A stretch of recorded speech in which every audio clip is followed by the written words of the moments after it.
Well, we are wrapping up the Illegal Curve Summer Series with a chat with 2019 fourth rounder Henri Nikkanen, live from Finland. No, I'm just kidding. Live via Finland, but back in Winnipeg now for the summer to get ready for his second full pro season here in Manitoba.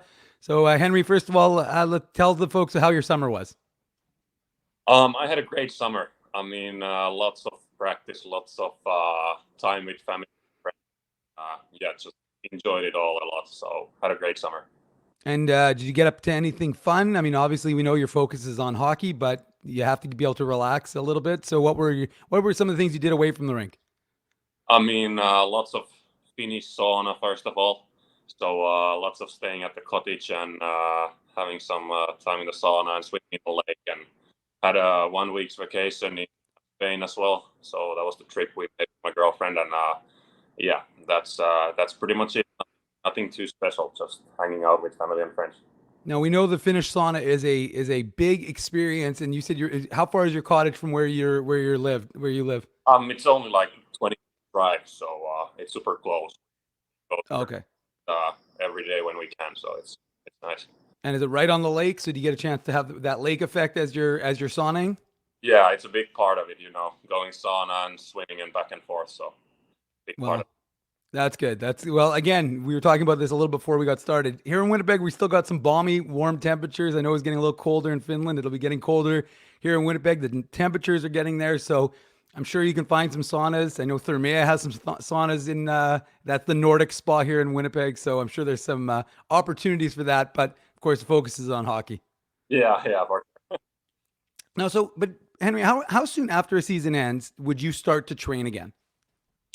I mean, I think I took 3 weeks off probably, and after that, just right back into it.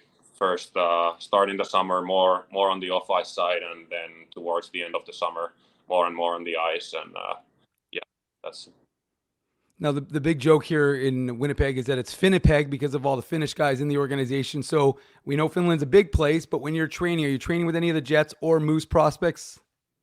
Actually, I was skating with Oskari, so Salminen, on during the end of the summer. So we were skating on the same ices, and actually got a couple skates in with Ville as well. So those two guys I was seeing on the ice a couple times. Oh, that's good. And do you feel like that maybe helps you kind of build that camaraderie when you come over here and you're going to be playing? I mean, you're obviously familiar with them anyways, but maybe an additional sort of familiarity with those guys. I mean, Billy did hit you with quite a few passes last year that led to scoring opportunities. Yeah, I mean, of course it's good. That chemistry also in the practice back home. So why not? Might as well.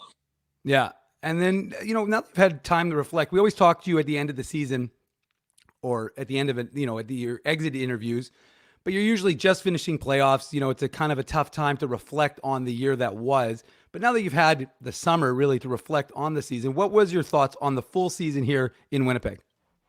I mean, first of all, would have for sure liked it to continue a little longer. I mean, that was really close that we would have gotten through from the first round, but unfortunately that didn't happen. But looking at the big picture, I feel like it was a lot of learning, lot of learning for me, learning all the stuff on the ice and off the ice, how things work out here, and yeah, I mean, I think looking back to it, it was just a big learning process, and now I feel a lot readier than I was a year ago at this time. And so if you think about the on ice elements of the game, what was something that was probably the most memorable moment for you last season? I mean, there's lots, to be honest. Not probably one particular one. If I have to say one, I'd say it was the exhibition game I got to play on the training camp. That's for sure. So got to play in front of the home crowd. It was pretty much a full arena here, and got to play with the Jets jersey. So that's for sure the biggest one. And how incentivizing is that for you as a player? I mean, you knew you were going to be playing with the Moose, but to get that little bit of a taste of playing in front of 15,000 fans, all chanting, all excited, wearing a Jets jersey, does that kind of add? I mean, I know you've got a lot of incentive to make that jump to the NHL in as part of your career, but does that add something when you have that pregame, under your belt and you kind of get it out of the way? Yeah, I mean, first of all, I think it just adds some gas to that fire that you have. So it just gives you more fuel to work in front of your dreams, and then also just seeing the pace and the way those guys play. It's always different in games than in practice. So it's really good to get those experiences. Now, you had a bit of an experience with Winnipeg before because, of course, you joined the Moose, sorry, at the end of the previous, not this last season, the season prior, and played 4 games and then in the playoffs. But now that you've had a full year in Winnipeg off the ice, what was maybe something that's caught your eye, maybe something you didn't know about Winnipeg that you came to appreciate and enjoy that you wouldn't have known about, of course, prior to being here? I mean, the winter here is actually pretty similar than we have back home, so it's nothing great for me.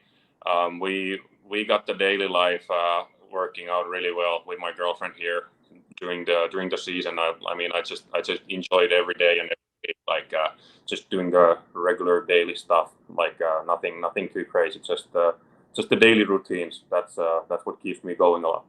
And I mean, you had, of course, the benefit now. You're telling of your girlfriend being here, but do you think people underestimate? And I asked Daniel Torgerson this the other day, and I've asked some of the other prospects this. Do you think people underestimate how difficult it is to make that adjustment? I mean, you're not just coming to a new city; you're coming to a new country, a new culture, and not only are you expected to continue to play hockey at a high level, you have to adjust to all the other elements of life, like living in the city and adjusting to all of those things. So, do you think people take that for a little bit for granted? I mean, you were 20 years old. You're 22 now, I believe. So you were 20, 21, 22 throughout the course of this journey here in Winnipeg. That's young, and you're expected to continue to play hockey at a high level and also adjust. Yeah, I mean, obviously life is a lot other things as well. Just those 7. So you gotta cook some meals, and you gotta live your daily life outside the rink as well. So it's always a process to adapt to a new place and new country, especially. But yeah, for sure. I mean, it's a big thing to be able to do that. All right. And what about from training camp of last September to the end of the season? How did you grow as a hockey player?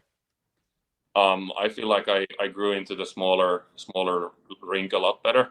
Got to learn to play the smaller ice surface. Got to learn to play the high intensity of battling that it's the hockey is out here, and just the decision making on and off the puck. You have to be a lot faster than back home in Europe. So yeah, just all those things. I think I grew on all those areas. Okay. And so one of the things I wanted to ask you about was we had an end of season media availability with, we did an end of season roundtable, I should say, with Moose head coach Mark Morrison and a number of players as well with Daniel Fink and Austin Saragusa. And as we were talking about with Mark Morrison, I asked him about Jets prospects who, he took note of.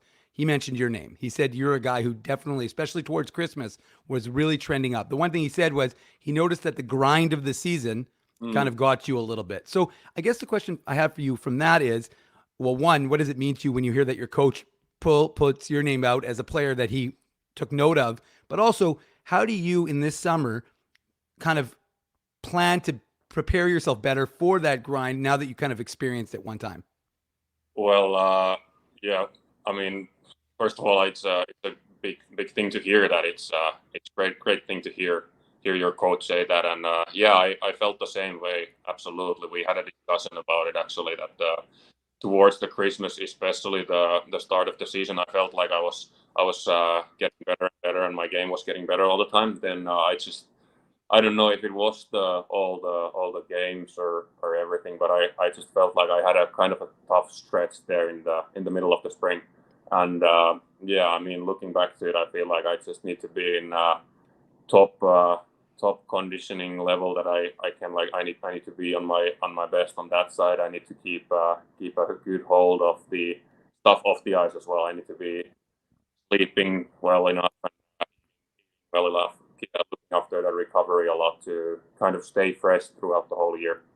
So that's the big thing for this season. And now, in terms of games played, like your final season in Finland and your first season here in North America wasn't a significant difference. So, do you think Do you think it was the travel? Do you think that kind of, or do you think it's just that you guys, the frequency of the games? Because in terms of the number of games played, it was pretty close to what you did, I think, in your final season in Finland. Yeah, I mean, you know, total amount of games was different, but it was probably just that stretch that is always here in AHL in the spring, that there's lots of weeks with three, 4 games a week. So of course it's but I mean, you need to be able to adapt to it, and I mean, being one year older and 1 year smarter and seeing that first, I'm sure that it's going to be a lot easier this year.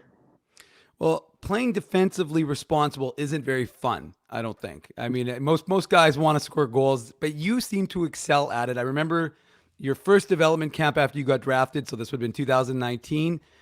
We were talking to you, and someone asked you who you modeled your game after, and you said the Minnesota Wild captain Mikko Koivu. And again, a lot of guys don't necessarily say, "Hey, I want to be a defensively responsible forward," but you see that as your path. So, what was it from a young age, or maybe it was later in your career, that you saw that as a way to kind of get to the next level and continue to advance your career?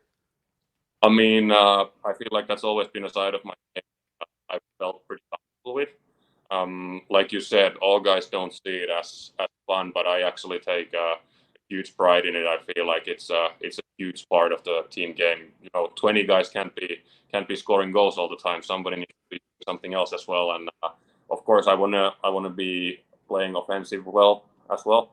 But yeah, the defensive side is a big thing for me, and I've just been trying to keep building that up. And then when you're defensively responsible as a centerman, especially, there's easy to build stuff on top of that, because then the coaches can trust you on different kinds of situations. So yeah, I feel like it's a big part of my game.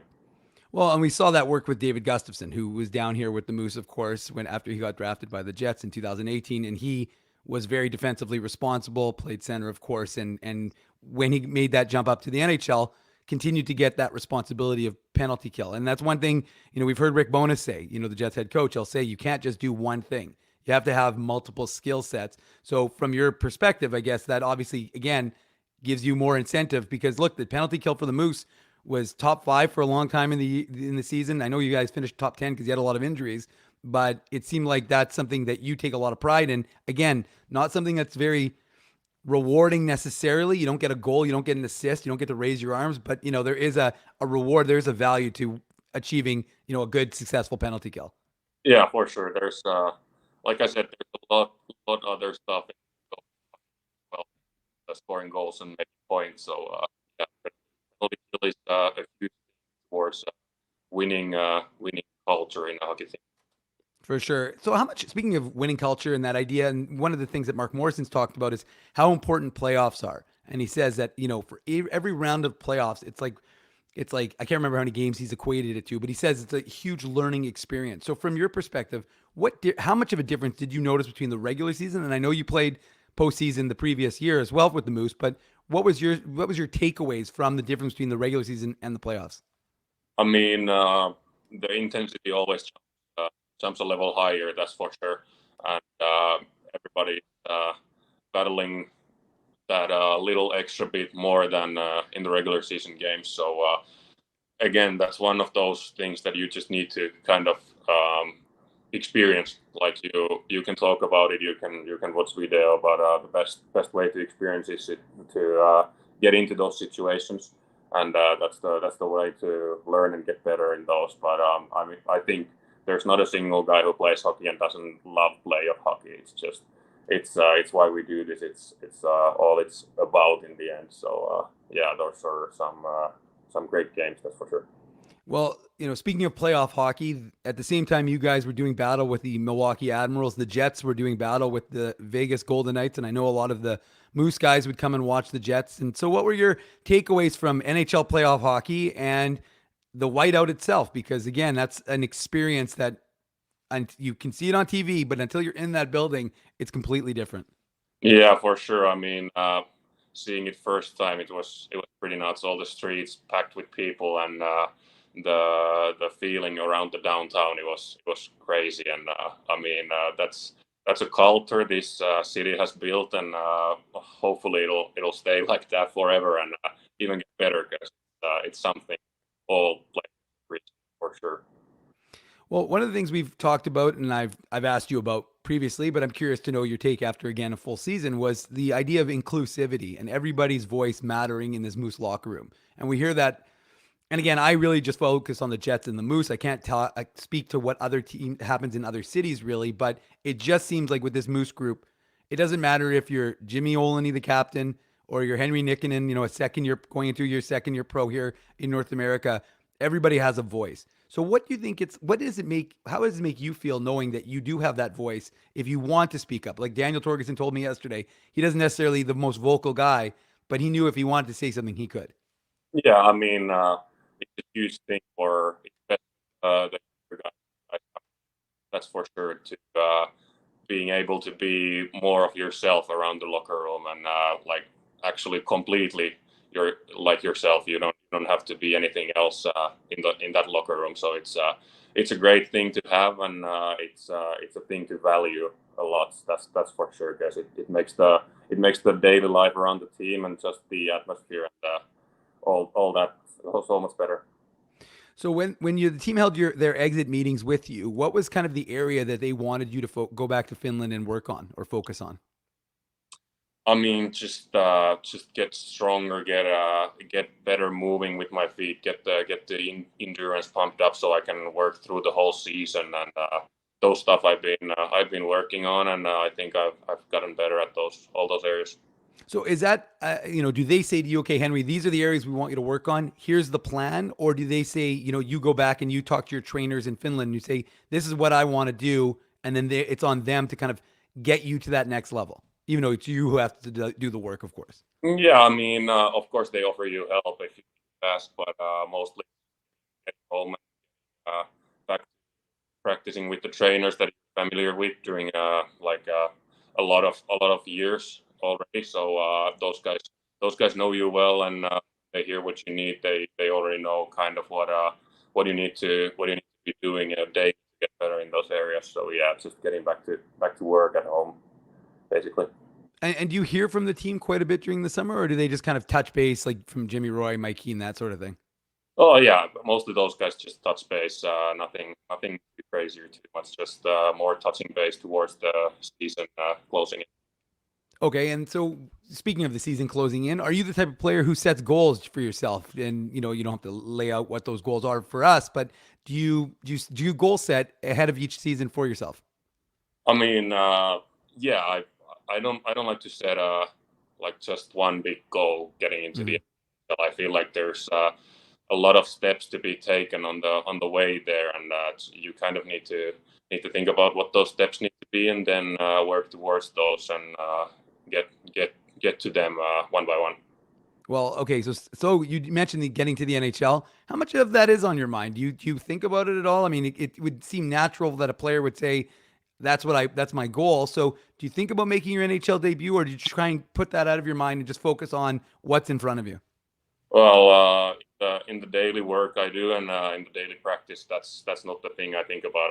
I think that as long as I do my work as well as I can, and I keep getting better day, I think that opportunity will come one day. It's just about putting myself through the work I need. Well, so I guess you've touched on it a little bit, but what would you say your mindset is going into training camp this upcoming season? Now that you have one under your belt. Yeah, I mean, like I said, I feel a lot more comfortable around here. I'll battling for the spots like all the other guys, and we'll just see where it takes me, putting it all out there. Well, okay, that leads me right into my final question, which is about battling with the other guys, because there is a ton of young prospects, especially at the forward group. And that's a good thing and it's a bad thing, of course, because it's a bad thing because you guys are all competing for the same spot, which again, I always find interesting because you're all, like I talked to Jeff Malott last week and he said, if Daniel Torgerson gets the NHL, it's because Henri Nikkanen was there alongside him. Same for Jeff Malott, same for Brad Lambert. You guys are all helping each other get to that spot, even though there are a limited number of spots. So I'm going to do a two-parter here. First of all, how is it from your perspective, that mindset of you want to help Daniel Torgerson, even if you means like Henri Nikkanen also wants that spot. So how do you guys help each other, even though you're competing for potentially one spot? Well, I mean, like every practice we have time after the skates and we do stuff together, just doing stuff like that, kind of pushing each other. It's when you push your teammates towards their goals, they'll keep pushing you, and it just helps everyone. So that's how I see it, and I think that's the way to get to those goals as well. Just kind of you need that competition, and you need that battling between guys. If you're just battling by yourself, it's not going to get you as far as battling with other guys that are as talented and as good as you are. So, well, and that will go into my next part of the question, which is that idea of how much young talent there is going to be on this potentially Moose team if you are on the Moose, with the guy additions of Brad Lambert and Chaz Lucius, who obviously were on the team for a bit last year and then went back down to junior. And then there's a number of other guys on it, obviously Nikita Chibrikov, Danny Zhilkin, yourself, Daniel Torgerson. There's a number of talented players. And, for years with this Moose club, we always talked about the defense, and I'm not going to list all the defensemen, but I'll give you two, Ville Heinola and Tyrell Bauer. Very different defensemen, but Tyrell says he can learn from Ville, and Ville can maybe learn from Tyrell, although I don't know if Ville's going to drop the gloves and fight like Tyrell, but they can learn things from each other. So from your perspective, are there things that you, as a defensively responsible forward, look at like Brad Lambert and say, or Chaz Lucian and say, hey, I can pick something up from those guys that's not necessarily in my toolbox, but I'd like to add that? yeah, for sure. I mean, two-way street from the talented guys from the offensive side, and like for sure help guys like Brad a little bit on the side as well. So that's the other part of pushing each other. We can also try and learn from each other and help each other that way. All right. Well, thank you, Henry. We appreciate you joining us here on the Illegal Curve Summer Series. We'll be seeing you at training camp. Well, I think you got the Young Stars coming up. I saw your name was on the roster, so that starts next week. But we'll be seeing you very soon sometime at the Hockey for All Center. Yeah, thank you. Thanks for having me. Appreciate it.